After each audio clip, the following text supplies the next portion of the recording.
Capacitance for transmission line.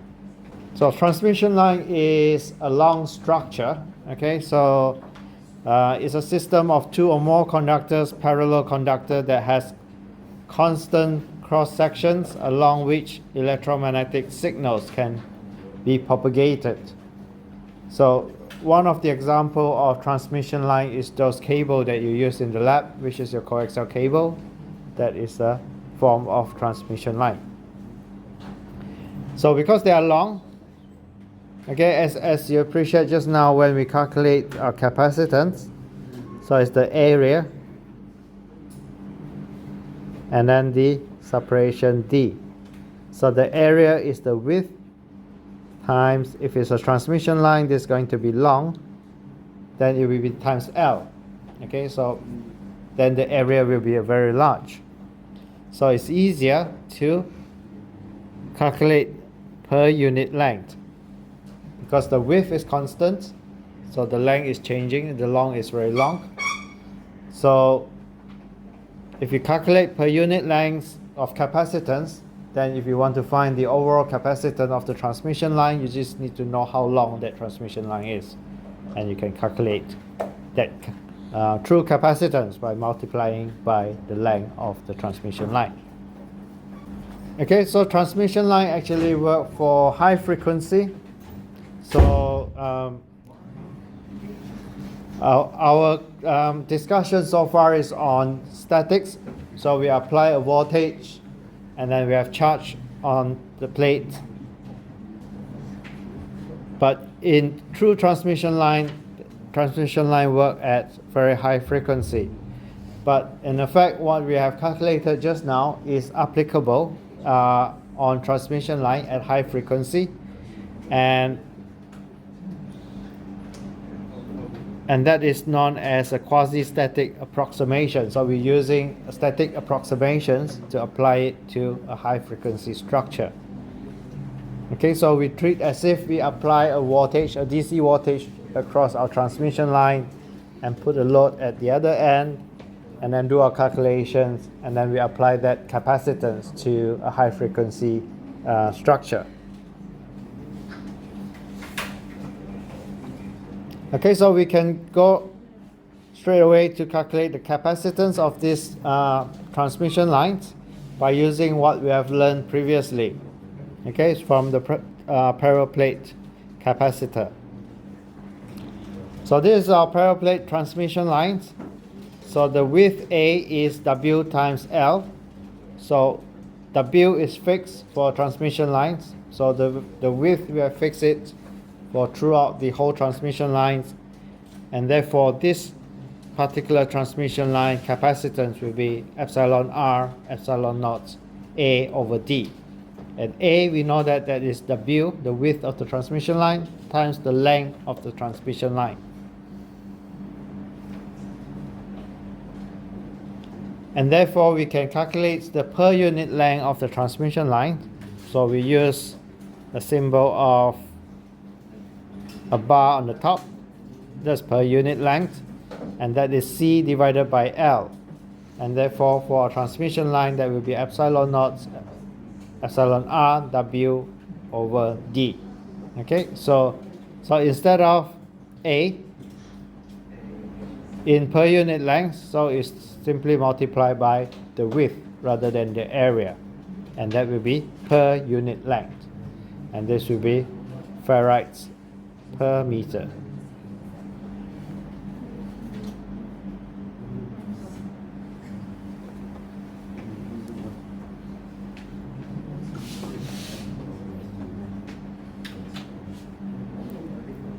Okay, this lecture we're not going to go into details of what transmission line is and what and all the property around transmission line.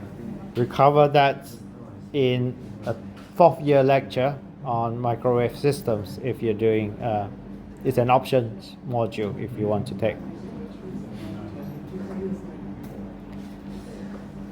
Okay, so same thing as before. If I have a transmission line that have 2 layers of dielectric materials, and this is the cross section, meaning that This is my transmission line length. This is my L. Okay, find the capacitance per unit length of this transmission lines by using all the information that you have learned from the parallel plate capacitor. This is the solutions. The capacitance per unit length is equal to 0.18 nanofarads per meter. Okay, so there are many formulas. So do you really need to remember of them? The answer is no, you don't really need to remember. You need to remember the first one, which is the capacitors epsilon R epsilon naught A over D. So this is the most important equation for parallel plate, and you can derive that actually from the series equations. Okay, so C1 C2 and 1 over C total is equal to 1 over C1 plus 1 over C2, and you should end up with these equations.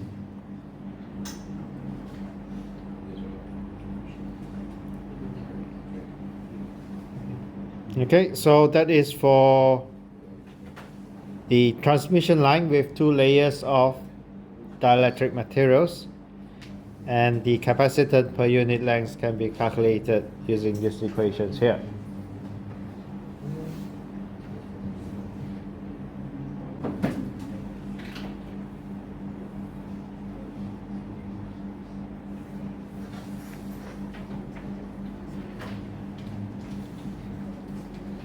Okay, so parallel plate transmission lines is not a common thing. Okay, so we don't really use parallel plate transmission line.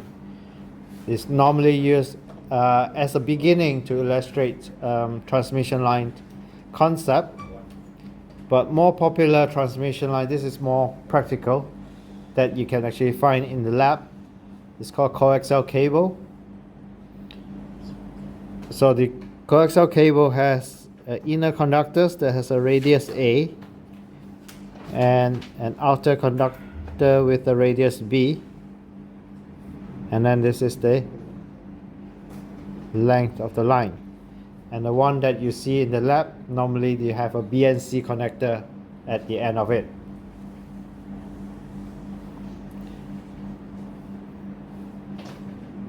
Again, we can calculate the capacitance of this coaxial cable using the quasi-static approximation, meaning that we treat this as a DC. So if we assume we apply a voltage, and then the other end we have a load, let's say a resistance, or in this case capacitance, we don't need a load, so this has a plus Q and then minus Q on the outer conductor. And then we can find the electric flux density of this, and then find the electric field, find the potential, and then we can find the capacitance, and then we can find the capacitance per unit length.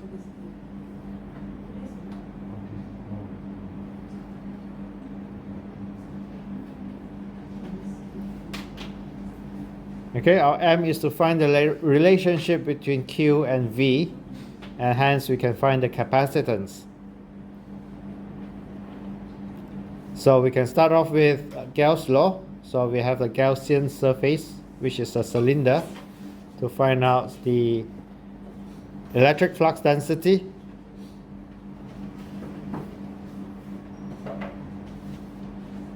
Okay, the outward flux. So for a structure like this, so this is just plus Q and then minus Q. And if you assume this, they have a length of L.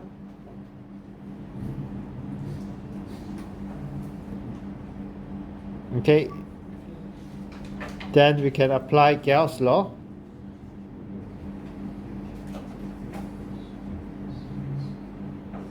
It's equals to Q, and if I draw my Gaussian surface in the space between the two, that is where the field is.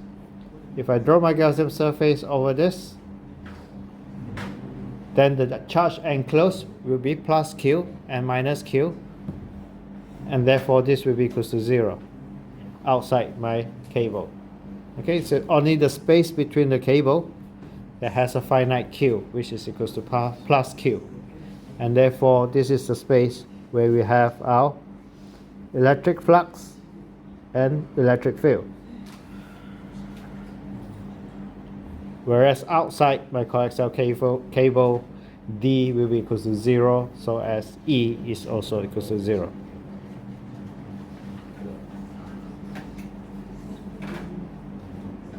Okay, with this you can find that D will be equal to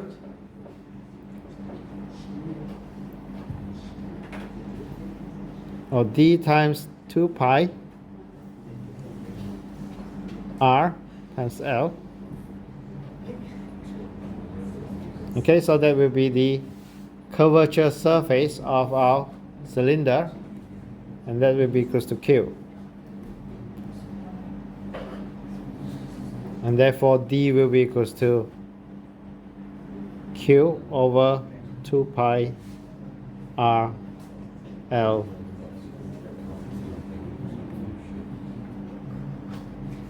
Or we can put Q over L as lambda, which is the charge density. And then we can work out the electric field of this, and then we can find the potential between the inner and the outer conductors, and then we can find the capacitance. Okay, so this is the steps to find the electric flux density from Gauss' law, and that will be equal to Q over 2 pi R times L, and E will be equal to Q over 2 pi epsilon R epsilon naught L times R.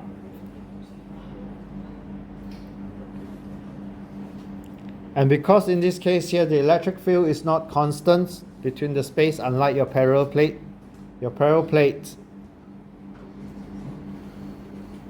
the electric field is constant over that distance. But in our coaxial cable, we know that the electric field changes with the distance R. Okay, so we have R. As R increases, the electric field reduces.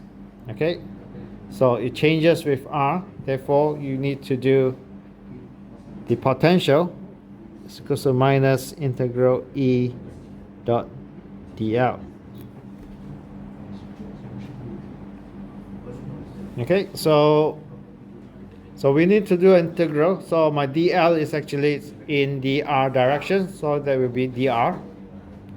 And because the electric field and the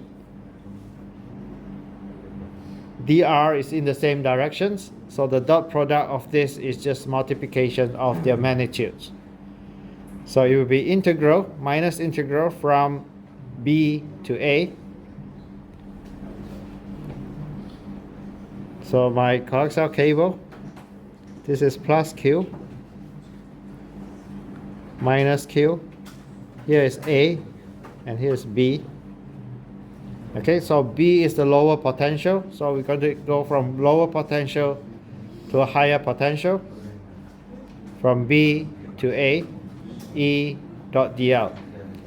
E, we know that the magnitude of E is this, Q over 2 pi epsilon R epsilon naught L times R.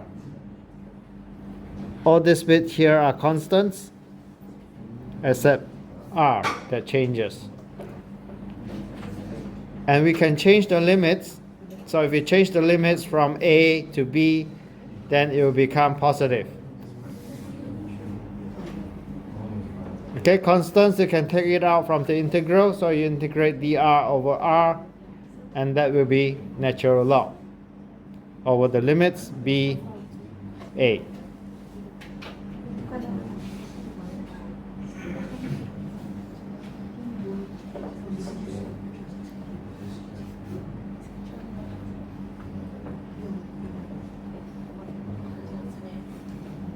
This is wrong. This is B over A, B to A.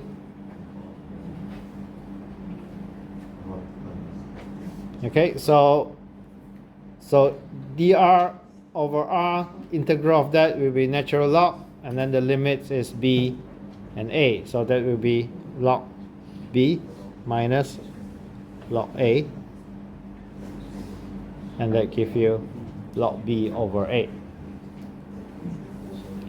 So we have the potential equation in terms of the charge Q, and therefore we can work out the capacitance.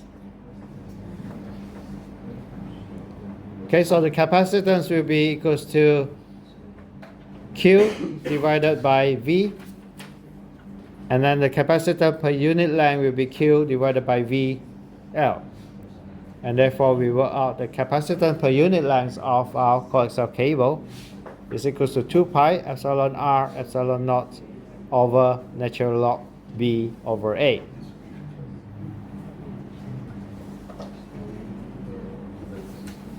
Okay, so with this example, you can see that we apply everything we have learned previously. We use Gauss' law, we use potential, we integrate over the potential between B to A, and then we apply our capacitance equations, and then we apply our transmission lines per unit length capacitance.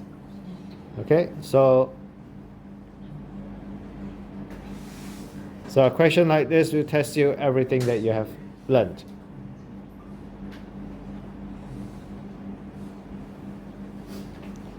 So that is capacitance per unit length for a transmission line, because transmission line is very long in length, so difficult to calculate the actual capacitance because different times you use different length of transmission line. Okay, so the transmission line, you only quote the capacitance per unit length, and then if you want to work out the overall capacitance, you just need to know the length that you use for your transmission line, and you multiply it by this value here, the capacitance per unit length.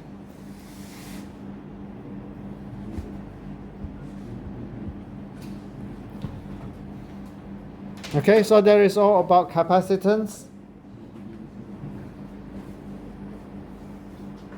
And then the next one will be on store energy. So the idea of capacitance is to store energy. Okay, just like, so there are two components in your electrical electronics that store energy that you have learned. One is capacitance, the other one, inductance. Okay, so I'm sure you guessed electromagnetics. So the static charge is the capacitance, so capacitance store charge. Inductance is related to magnetic field, which is something we're going to look at later on. Okay, so electrostatic energy. Okay, so capacitor store charge between the two conductors.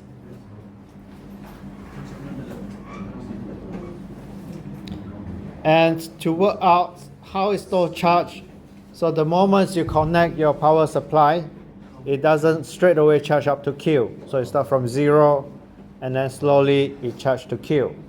Okay, so basically work is done by the power supply to charge the capacitor from 0 to Q. So to work out the energy stored, we can work out the work done first and try to work out the energy stored. Okay, so to store charge, the power supply slowly increase the charge or do work so that the charge can be built up in the conductors. And that therefore the small increments of work done is equals to V times dQ. And dQ is the small amount of charge built up in the conductors. And we know that V is equals to Q over C, which was we have talked about just now. Okay, so the capacitance is equals to Q over V, and therefore V equals to Q over C. And we can replace that in our work done equations. So we have Q dQ over C. And to work out the actual work done, which is equals to the stored energy, so we integrate it from 0 charge to all the way to where the capacitance fully charged to Q. And to do this integral, dq over c, so q will be q squared over 2 integral. Put in the limits, that will be q squared over 2c, and therefore our energy will be equals to 1 over 2 or half cv squared. Okay, so cv squared over 2, that will be the energy stored in the capacitor. Come across this equation before? Okay, so this is the energy stored in the capacitor, half cv squared.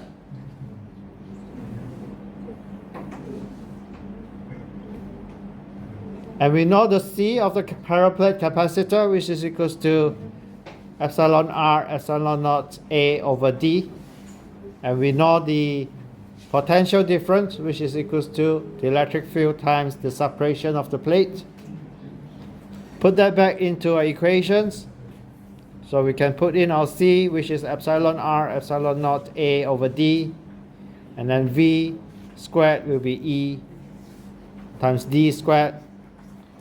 Put that into our work done equation or our stored energy equations, and that work out to be half E is the electric flux density times the electric field times the area times the separation of the plate.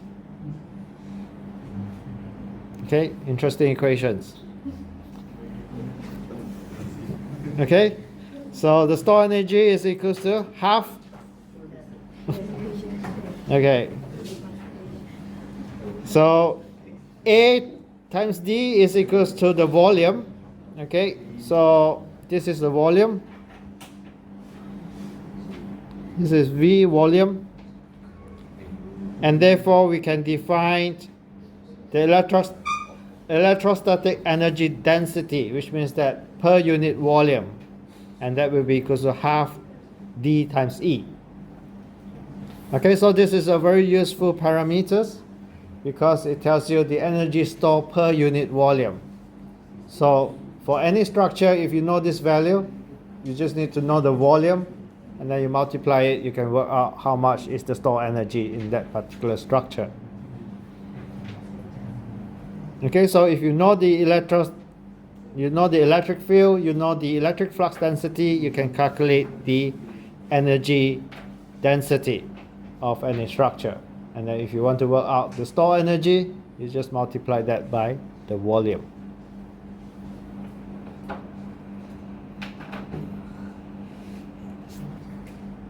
Okay, in a region of uniform field, so E and D is constants over that region, and therefore you simply just multiply the volume of the energy density, then you can work out the stored energy. If the field is non-uniform, okay, the E field is changing in that volume, then you have to integrate it. You have to integrate equation 9, which is this equation. So integrate it over the volume instead of just multiply it by the volume. Then your U will be equals to half integral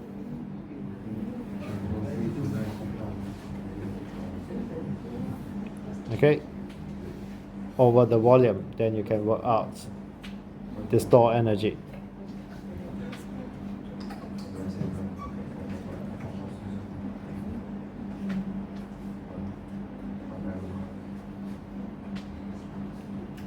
Okay, so that is stored energy in energy density. So pretty useful equations, because if you know the electric flux density and the electric field, you can work out the energy density, and if you want to work out the stored energy, you just need to know the volume of the structure and you multiply by that.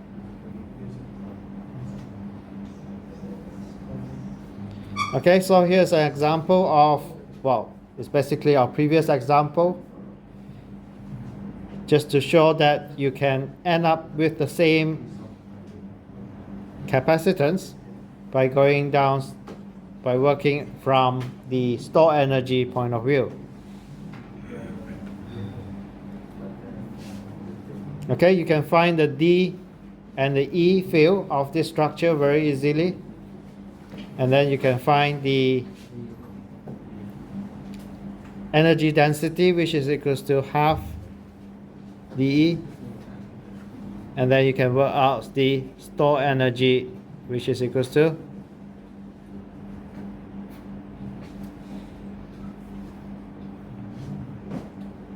and then you ask you to equate that to Q squared over 2, and then you should be able to find C from that equations.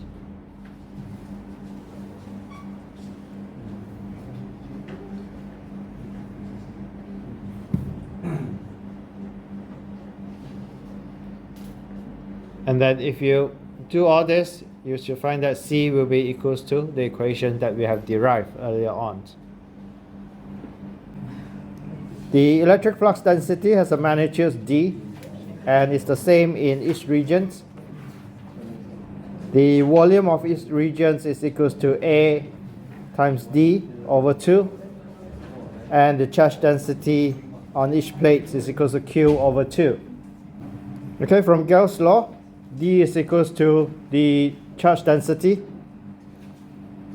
and then from the equations of or the relationship between the charge density or the relationship between D and E, you can find out what's the electric field for both in the first layer and the second layers. And then putting that all into our store energy equations, we can work out the store energy in the first layer and then the store energy in the second layer.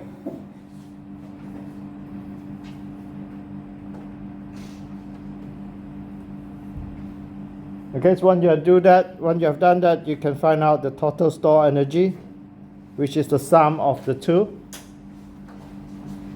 And then you can equate that to Q squared over 2C, and then rearrange the equation, you can find out the capacitance. So this is an alternate route to finding the capacitance. And you've worked out that it is the same as the one that we have done before using equation 6 by going through C equals to Q over V. And here we done that using the store energy, okay, from Q squared over 2C, equating that to the store energy of the two layers of the dielectric materials. So you could also work out the capacitance of other structure by first working out the store energy and then equate that to Q squared over 2C, and you can work out the capacitance of the structure.